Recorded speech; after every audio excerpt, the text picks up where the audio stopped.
Le principe du lettrage d'InkStitch est assez simple. On va dans Extension, InkStitch, Lettrage.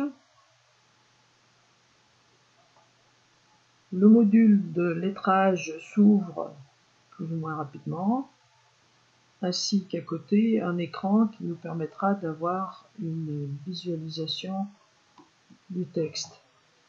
On peut choisir sa police, par exemple font medium pour InkStitch.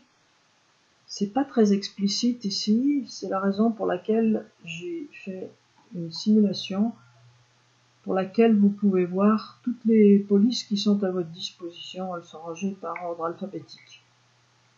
Vous retrouverez cette simulation dans mon blog. Donc on va inscrire notre texte, par exemple bonjour.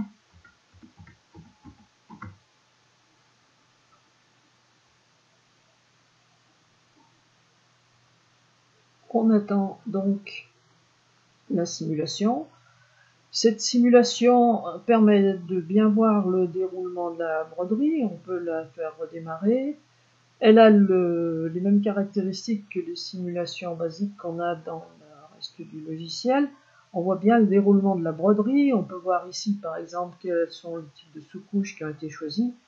Mais on n'a pas un bon rendu au niveau de la taille, ce qui est assez gênant pour les polices. Notons au passage qu'il y a des réglages dont on reparlera plus tard, entre autres des problèmes d'échelle ou des problèmes de broder les lignes de texte avant et arrière. On en reparlera plus tard.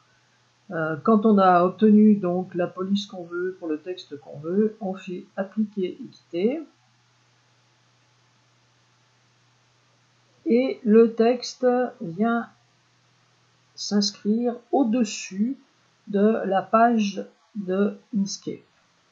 Si par hasard on ne le voit pas très bien, de toute façon il apparaît ici, il est sélectionné, vous pouvez alors le déplacer pour le mettre où vous voulez. Dans certains cas, les traits sont extrêmement fins et selon le degré de zoom où vous êtes, vous aurez l'impression que votre texte n'a pas été numérisé, alors qu'il est bien là. Il suffit de modifier le zoom et on peut toujours bien sûr faire une simulation pour voir la broderie.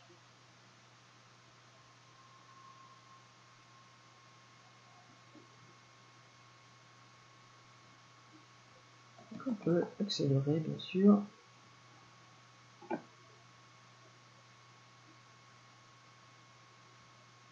On peut essayer la vue réaliste. C'est un peu mieux, on se rend un peu mieux compte de ce qui se passe, mais là on peut dézoomer un peu pour des caractères qui ont en gros 1,5 cm, 2 cm de haut. Il est évident qu'on ne se rend pas très bien compte de ce que ça donne quand c'est trop gros. Voilà.